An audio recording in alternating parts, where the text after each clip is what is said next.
do that, we want to hear some final remarks from the Reverend Herbert Daughtry.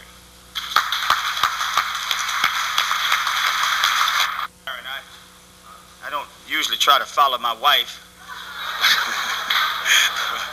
but since our time is moving on and we are trying to get up to get things prepared to serve you something before you leave.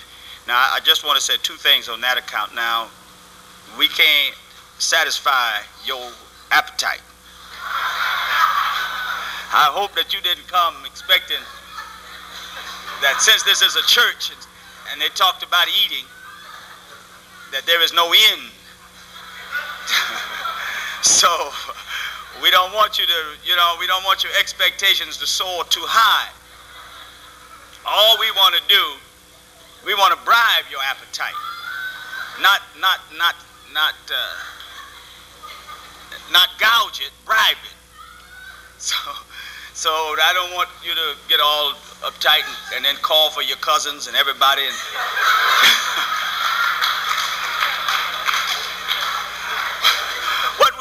what we have downstairs, we want to give you some soup, give you a cup of soup, and a little piece of cake, and a little piece of bread. Okay? Just a little bit of sustenance until you get home.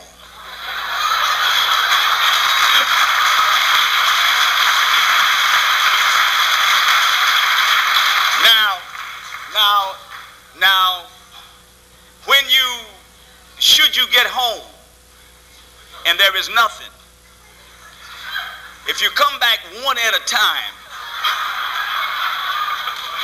we will try to accommodate you.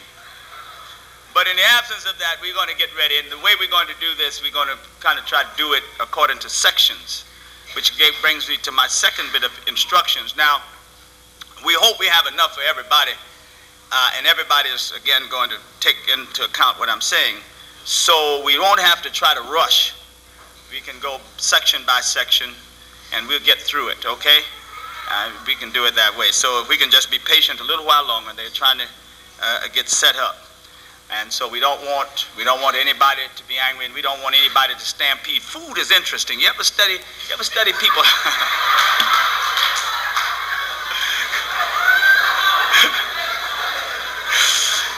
You ever study people with food? It has ever been so throughout history. Whoever controls the plate generally dictates the action. In the Bible, there's a story of Jesus, and the word got out that Jesus knew how to multiply bread and fish. So the news had spread all over Jerusalem and Judea and Galilee that there was somebody who knew how to multiply food.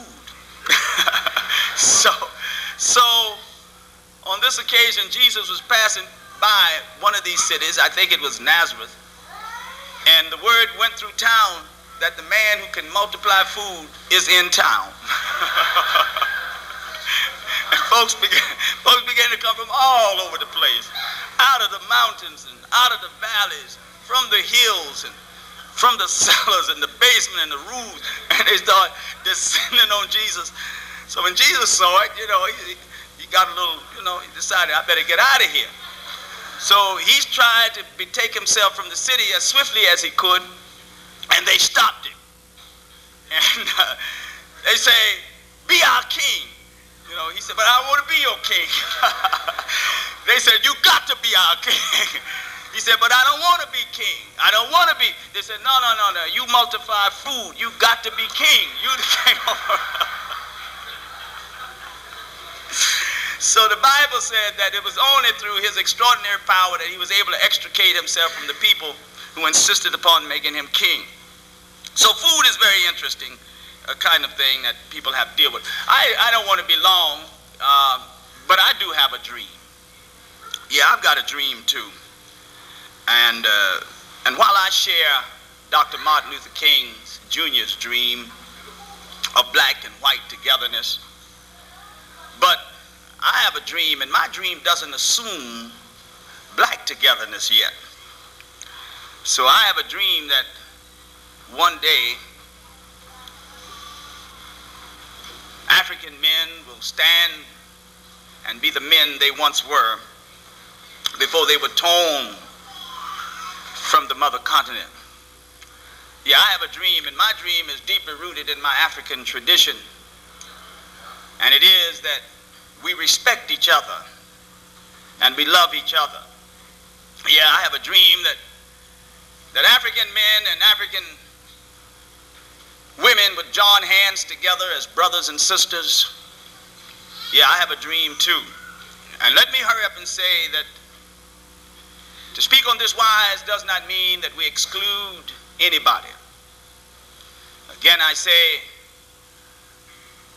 the person who does not love himself cannot love another. But when we truly, truly love ourselves, you cannot hate anybody else. Hate comes out of the absence of love. So to speak of African identity and self-love, to speak of getting ourselves together, that is the first priority. It was a Jewish rabbi, Hillel, who said that if I'm not for myself, who will be for me?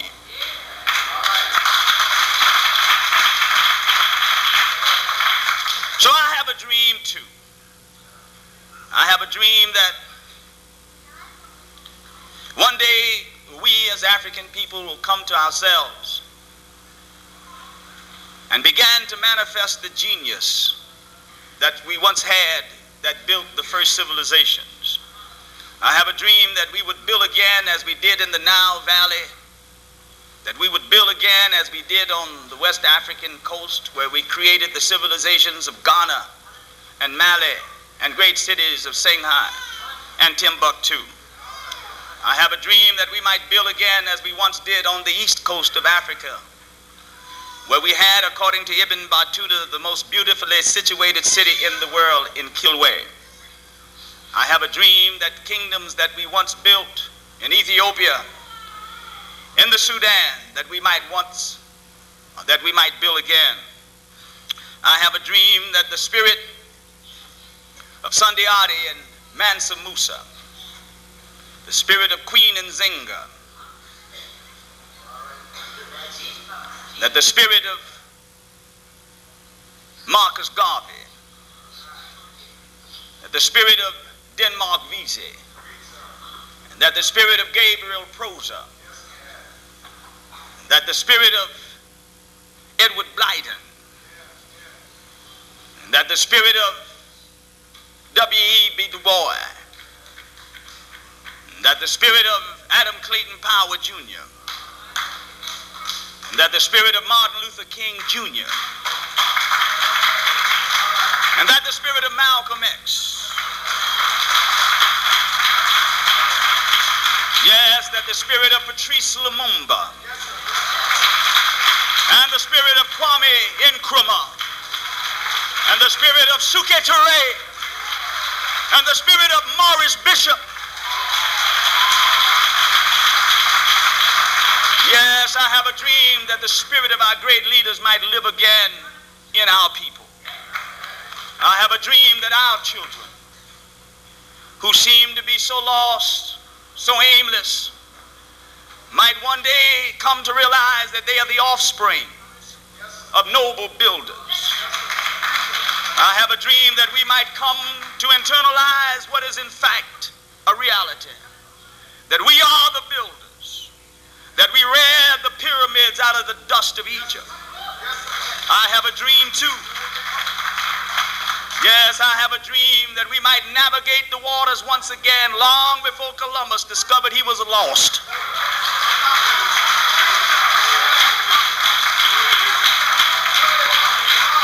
Oh yes, I have a dream. I have a dream that we might philosophize again, and that the philosophy which Aristotle and Plato and Socrates stole from the mystery system of Egypt,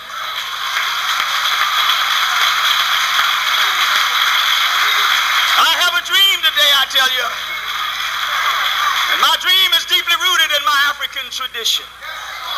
I have a dream that our families might come together again, that we might have respect for our elders, that we might have respect for our children, that we might have respect for our families that we once had before we were torn from the continent. I've got a dream today.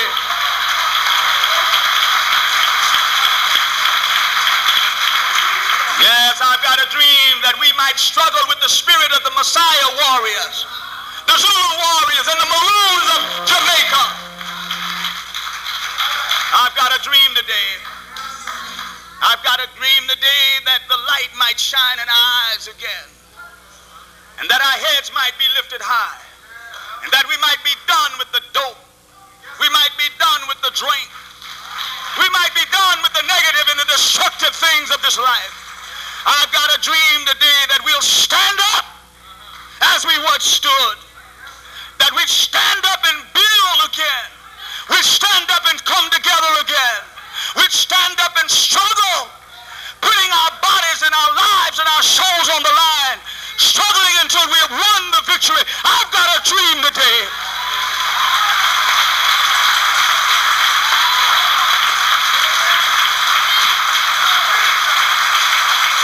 I've got a dream that the great continent which gave us birth, a continent that is torn and fracturalized by the colonial lines that were drawn to meet their needs. I've got a dream that one day those lines will begin to disappear, and our brothers and sisters on the African continent will come to see that they are Africans indeed, and that those lines that separate them are really the European lines, and they don't mean a thing, but that we're all one people. I've got a dream today.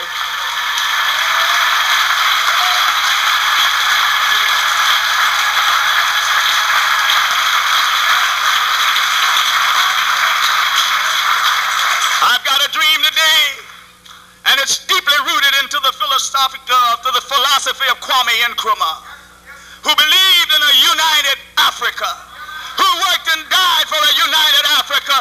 I've got a dream today that that dream might in fact be realized, and we might see a united Africa in our time. I've got a dream today.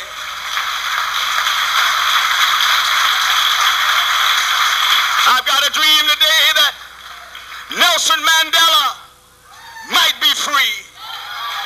I've got a dream today that the racist Nazi leaders in South Africa will be buried in their grave. I've got a dream today.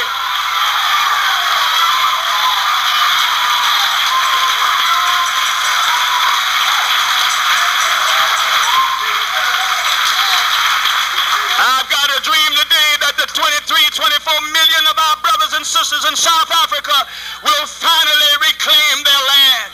And Nelson Mandela will assume his rightful place as the leader of that country.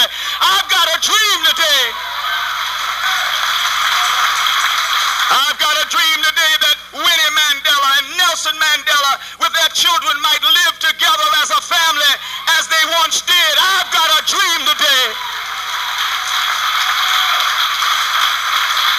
I've got a dream today that African people, whether they come from the continent, African people, whether they come from the Caribbean, African people, whether they come from the United States, African people, whether they come from Central America, African people, whether they come from South America, African people, whether they come from Asia, African people, whether they come from Europe, will one day understand that they are one people, that we are all one together. I've got a dream today.